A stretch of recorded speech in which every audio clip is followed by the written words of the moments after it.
Halo teman-teman, nama saya Justin Gregory Kurniawan, kelas 7E, nomor absen 20.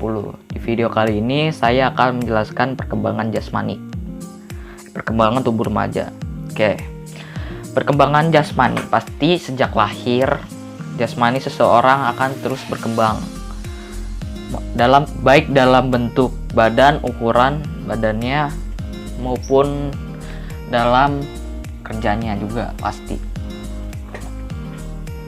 Perkembangan akan terus berjalan hingga umur 25 tahun. Akan tetapi, perkembangan jiwa seseorang, diantaranya perkembangan kecerdasan, tidak berhenti di umur 25 tahun. Sebab perkembangan jiwa atau kecerdasan seseorang mungkin masih dapat berlangsung oleh beberapa faktor atau keadaan seperti berikut. Faktor ini terdapat 3, yaitu faktor keturunan, faktor pembawaan, dan faktor luar. Di 3 itu saya akan menjelaskan satu persatu. Yang pertama, faktor keturunan. Faktor keturunan artinya misalnya kalau orang tuanya besar, kemungkinan besar juga anaknya besar. Terus misalnya orang tuanya tinggi, kemungkinan besar anaknya juga tinggi. Kalau orang tuanya pintar, kemungkinan anaknya juga bisa pintar. Walaupun hukum keturunan atau hukum genetika tidak selalu dapat demikian halnya. Yang kedua, ada faktor pembawaan. Faktor pembawaan artinya perkembangan seseorang sudah ditentukan pula oleh keadaannya selama di dalam kandungan. Misalkan, ada anak-anak yang lahir dengan kelainan-kelainan pada bagian tubuhnya, seperti busung kepalanya atau hydrocephalus, bibir sumbing, langit-langit yang terbelah, perkembangan jaringan otak yang tidak sempurna, dan macam-macam cacat jasmani lainnya. Yang terakhir ada faktor luar. Di faktor luar ini penting sekali diperhatikan. Sebab faktor keturunan dan faktor pembawaan manusia tidak dapat berbuat banyak. Maka manusia pada hakikat dapat mengendalikan faktor luar yang sangat mempengaruhi bagi perkembangan jasmani. Faktor luar baik perkembangan jasmani. Faktor luar yang perlu mendapatkan perhatian adalah sebagai berikut. Jadi terdapat 3 juga faktor luar yang perlu diperhatikan. Ada 3. Yang pertama, keadaan gizi, gangguan kesehatan, rangsangan. Saya akan jelasin dari yang pertama, keadaan gizi. Kualitas gizi manusia sejak dalam kandungan dan masa-masa pertumbuhan selanjutnya mempunyai pengaruh yang sangat besar terhadap perkembangan jasmani dan kecerdasannya. Para ahli berpendapat bahwa kekurangan protein atau zat putih telur pada waktu anak-anak dapat mengakibatkan pertumbuhan kecerdasan. Yang kedua ada gangguan kesehatan. Anak-anak yang sering sakit sudah tentu akan terganggu pula pertumbuhan badannya juga. Lebih-lebih penyakit yang menahun. Lebih-lebih penyakit yang menahun. Terus yang ketiga ada rangsangan. Latihan jasmani atau berolahraga jasmani akan dirangsang untuk tubuh menjadi lebih kuat dan sehat. Orang-orang yang kurang gerak, jasmaninya akan menjadi lemah dan tidak tahan menghadapi serangan berbagai penyakit. Terus ada juga pertumbuhan, perkembangan, kebutuhan, serta faktor-faktor yang mempengaruhi anak usia sekolah.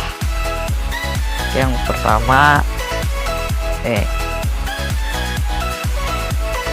pertumbuhan dan perkembangan anak usia sekolah dipengaruhi oleh interaction dan keputusan-keputusan yang diambil setiap saat, sehingga merupakan suatu proses yang dinamis.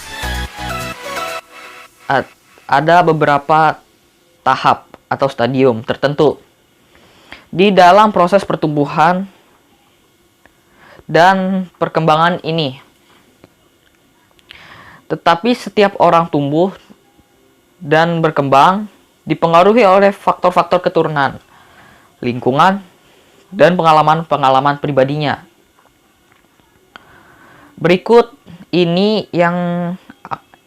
akan diuraikan beberapa sifat-sifat dari pertumbuhan dan perkembangan anak usia sekolah dengan menunjukkan kebutuhan kesehatan siswa sehingga dapat dibuat bimbingan, pendidikan, dan pelajaran-pelajaran yang akan diberikan pada anak usia tertentu. Oke, di umur 6-14 tahun, saya akan menjelaskan perkembangan jasmaninya. Perkembangan jasmaninya relatif lambat dibanding dengan umur-umur sebelumnya. Pertumbuhan bola mata sehingga ada kemungkinan pada umur segini terjadi pada gangguan penglihatan. Kerangka tulang belakang serta ligamen masih lemah, sehingga pengaruh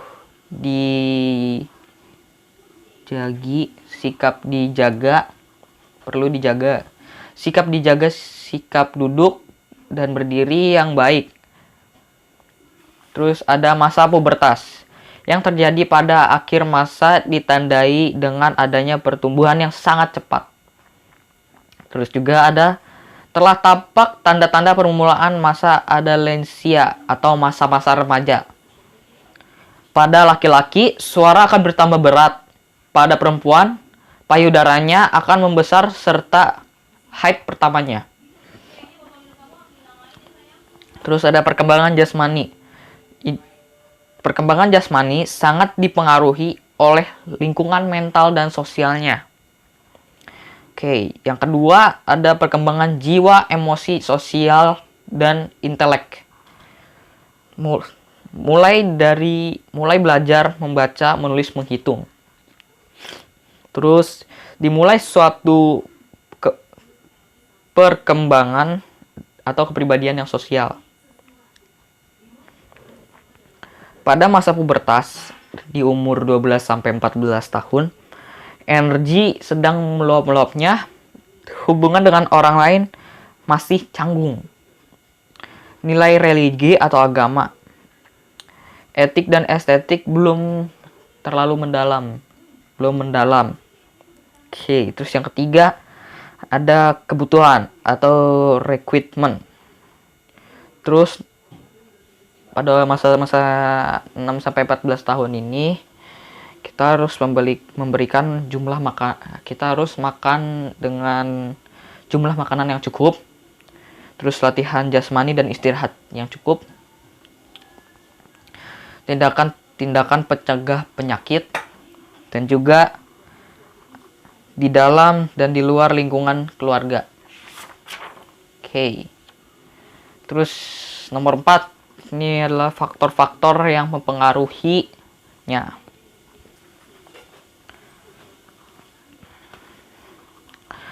Yang pertama ada masalah gizi yang antara lain disebabkan oleh faktor emosional. Terus yang kedua ada penyakit. Yang ketiga masalah gizi berupa antara lain malocclusion dan crowding. Oke, yang terakhir ada kontak lingkungan biasanya lebih luas.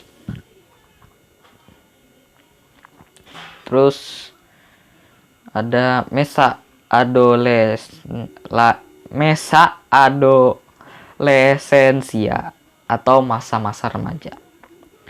Terus yang pertama saya akan jelaskan tentang perkembangan jasmaninya. Perkembangan jasmani pada masa remaja, fungsi organ endokrin telah mencapai kesempurnaan.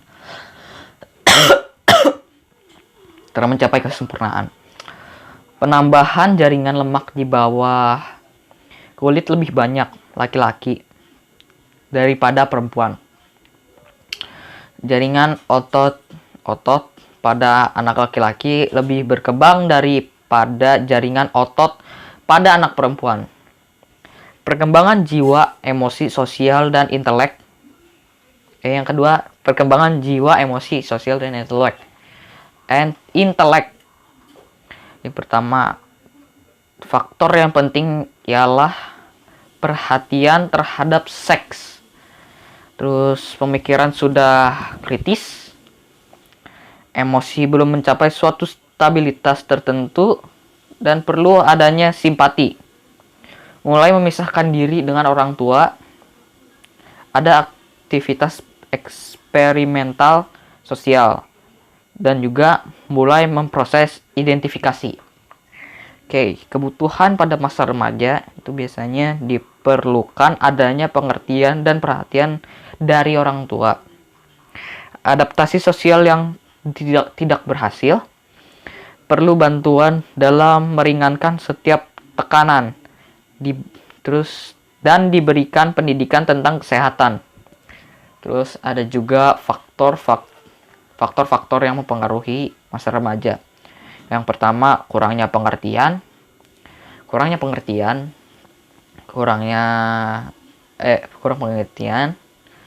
pengertian, adaptasi sosial yang tidak berhasil, kehidupan spiritual yang baru berkembang, dapat berubah menurut situasi.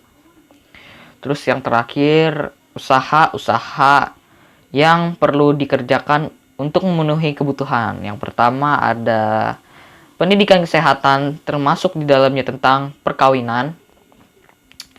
Dan terus ada pemeliharaan kesehatan badan, terus bimbingan dalam belajar, terus pendidikan keterampilan, terus usaha bimbingan, terus olahraga kesehatan, dan pendidikan tenaga bahaya-bahaya lingkungan. Oke, sekian dari presentasi saya yang dapat saya jelaskan. Terima kasih sudah menonton video saya. Dadah.